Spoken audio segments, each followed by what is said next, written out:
కొత్త ప్రభుత్వం వచ్చింది. గత ప్రభుత్వంతో పోలిస్తే అసలు ఇప్పుడు ఎలా ఉంది? ఏమన్నా చాలా బాగుందండి. బాగుందా? ఏం బాగుంది? ఎందుకు ఏం బాగుంది? బాగుందంటే ఇప్పుడు అన్ని ప్రజలు జరుగుతున్నాయి పనులన్నీ కూడా. ఉమ్, ఏండి కార్మికులు అందరూ కూడా శుభ్రంగా పని చేసుకుంటున్నారు. ఉమ్, ఇసుక ఫ్రీ వల్ల ఉమ్, అందరు పనులు కూడా జాగ్రత్తగా పని చేసుకుంటున్నారు. ఉమ్, జగన్ గారు ఎక్కిన కొత్తలో 6 నెలల పాటు అందరూ కూడా అప్పుల పాలైపోయారు. అంటే నేను కార్మికుడిని అండి. మీరు కార్మికులే. నేను కార్పెంటర్ పని చేస్తానండి. ఉమ్, ఆ రకంగా కూడా లెక్కేసుకుంటే చాలా బాగుంది. ఇప్పుడు ఈ అన్న క్యాంటీన్ కూడా రేపటి నుంచి ఓపెన్ చేస్తున్నారు. అవును, ప్రతి ఒక్కడికి 5 రూపాయలు భోజనం దొరుకుతుందంటే అవును, ఇవాళ టీ తాగితే 10 రూపాయలు టీ అవును. ఏమండి. ఉమ్. అలాంటిది భోజనం 5 రూపాయలు పెడుతున్నా అంటే చాలా గొప్పదనం అండి చంద్రబాబు నాయుడు.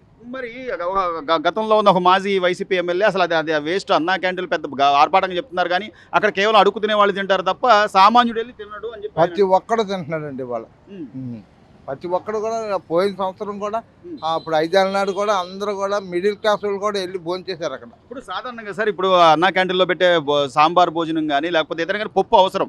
కందిపప్పు రేట్ ఎంత ఉంది, బియ్యం రేట్ ఎంత ఉంది, అయినా కూడా దాన్ని 5 రూపాయలకే అందించడం అంటే చాలా గొప్పదనం అండి. చాలా గొప్పదనం. దీని మీద కూడా విష ప్రచారం అవసరం. పేదవాడి కడుపు దగ్గర కడుపు దగ్గర 3 ఇడ్లీ 5 రూపాయలు పెడుతున్నాడంటే అవి 30 రూపాయలు కూడా బయట దొరకదండి ఇడ్లీ. ఏమండి ఆ చట్నీ కానీ ఆ సాంబార్ కానీ అది చెప్పేవాళ్ళు అందరూ చెప్తారండి, మాటలు చెప్తారు. కానీ చేసేదానికి అతనికి ఉండే ఆలోచన అతనికి ఉంటుందండి. గత 5 ఏళ్లలో జగన్మోహన్ రెడ్డి గారు 3 రాజధానులు అనడం వల్ల కానీ లేకపోతే అసలు ఎక్కడ క్యాపిటల్ అనేది మనకి ఒక క్లారిటీ లేకపోవడం వల్ల కానీ నాయుడు గారు ఎక్కిన కాడి నుంచి రాజధాని పని అంతా కూడా 200 కుక్కరీలు పెట్టి పని చేయించున్నాడండి. ఏండి కాడెత్తి చెట్లు ఎదిగిపోయి ఉన్నాయండి అక్కడ. ఏండి మొన్న వెళ్ళి చూసి వచ్చాం. అది అన్ని పనులు చేస్తున్నాడంటే ఒక రోజుకి అయిపోయి పని కాదండి. ఒక బిల్డింగ్ ఉందంటే 1.5-2 ఏళ్ళు పడుతుంది. అలాంటిది ఒక రాజధాని పని చేయాలంటే ఎన్నాళ్ళు పడుతుందండి. ఏం చేశాడంటే గెలిచి 3 నెలల్లోనే ఎంత పనులు అయిపోతాయండి. ఇప్పుడు లేబర్ చేసి పని, అది లేబర్తో కూడుకున్న పని అండి. అది ఆ పని దీన్ని కూడా రాజకీయంగా చూసి రాజకీయ కోణంలో చూస్తారంటే మరి చూస్తే ఇంకెవరేం చేయగలరండి, ఎవరు ఏం చేయలేరండి. ఇప్పుడు కనీసం ప్రజలు నాకు మ్యాండేటరీగా ఒక 11 సీట్లే ఇచ్చారు. ఎందుకు ఇచ్చారు? 11 సీట్లకు నేను ఎందుకు పరిమితం అయ్యాను? నేను నిజంగా డబ్బులు ఈ బంచి ఎందుకు చేస్తే నన్ను ఎందుకు తిరస్కరించారన్న కనీసం సమీక్ష చేసుకోవాలండి. అసలు ఆర్థిక విధ్వంసం జరుగుతుంది, లాండ్ ఆర్డర్ లేదు. మరి ఇవన్నీ మాటలు చెప్తున్నాడంటే అసలు ఏంటండి? అసలు గెలిచి 3 నెలలు అయిందంటే ఇప్పుడు ఇక్కడి నుంచి అక్కడికి వెళ్ళాలంటే అరగంట పడుతుందండి.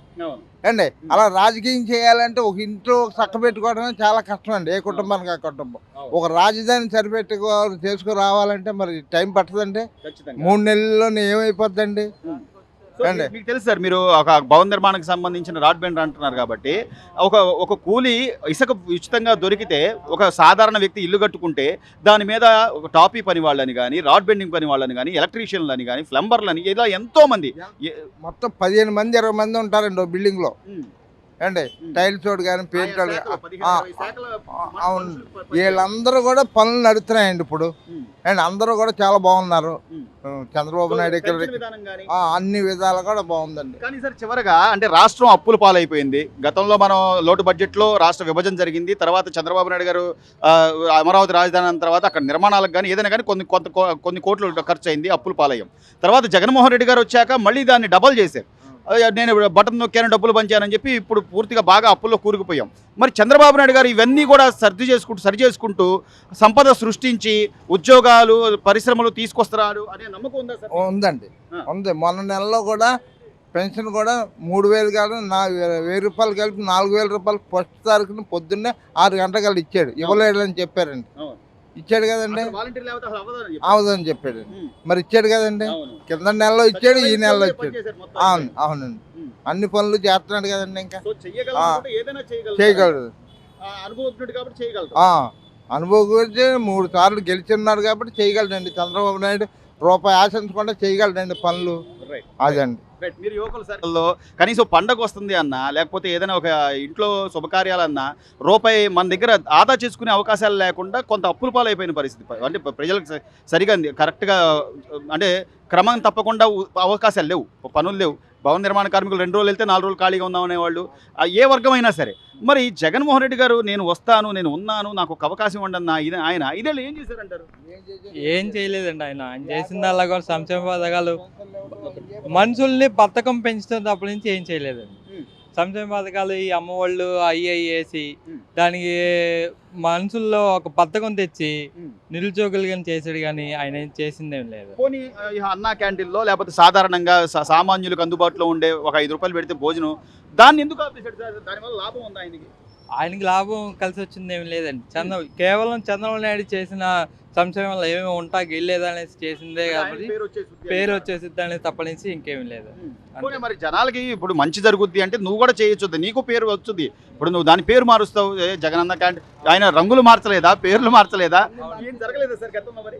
జరిగినాయండి. అలా చెట్టి ఏదో ఒకటి చేసి ఉంటే కనుక ఆయనకి సగం సీట్లలో వచ్చేయండి. ఆ 11 సీట్లు ఆగేవి కాదు, సగం సీట్లలో వచ్చాయి. అలాంటి పనులు నేను చేయలేదండి ఆయన. మరి నేను బటన్ నొక్కాను, ఎంతో మంది డబ్బులు ఇచ్చాను, అవన్నీ ఏమైపోయింది? వాళ్ళ అభిమానం ప్రేమ ఏమైపోయింది? అవన్నీ కూడా బతకస్తులు చేసింది అప్పటి నుంచి జనాల్ని పనులకి పనికొచ్చే పనులు చేయలేదు. డబ్బులకైతే ఓట్లు రాలేదు. ఓట్లు రాలేదు. మరి అభివృద్ధి కానీ సార్ ఏమైనా పరిశ్రమలు, ఉద్యోగ అవకాశాలు అవి కూడా ఏం జరగలేదండి. జరగలేదు. మంత్రులు గానీ మంత్రులు కానీ ఏ పనులు ఏం చేయలేదండి మనకి.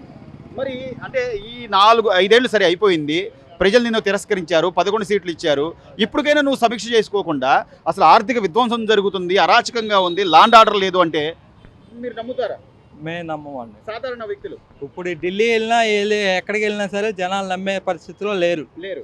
జగన్ ఇంకా నమ్మే పరిస్థితి లేదు. మరి వస్తున్నాడు మళ్ళీ అమ్మడే బెంగళూరు వెళ్ళిపోతుంది. బెంగళూరు, విజయవాడ, బెంగళూరు, ఢిల్లీ ఏం తిరుగుతున్నాడు కానీ ఏం ఉపయోగం లేదండి. 11 మందిలో కూడా మంత్రులందరూ కూడా హాజరు అవ్వట్లేదు కదండి. అవును. 4-5 వెళ్తున్నారు ఆయన వెనకాల, అంతే అండి. అవును. వాళ్ళు కూడా జంప్ అయిపోయే పరిస్థితి ఉందండి. పోనీ అసెంబ్లీకి వచ్చి పోరాడొచ్చు కదా సార్. ఇప్పుడు ఎంతమంది అనేది కాదు, నువ్వు ఒక ఎమ్మెల్యేగా నువ్వు నిలబడ్డావు అంటే, నిన్ను గెలిపించారంటే నువ్వు నీ నియోజకవర్గానికి సంబంధించిన సమస్యల మీద నువ్వు మాట్లాడాలి. అసెంబ్లీకి కూడా రాకుండా నాకు ప్రతిపక్ష హోదా ఇవ్వండి అంటే అసలు ఇవ్వాలండి. ప్రతిపక్ష హోదా అన్నది రాదు. ఇక 11 సీట్లకి అసలు ఎలాగ వచ్చిందండి, రాదు.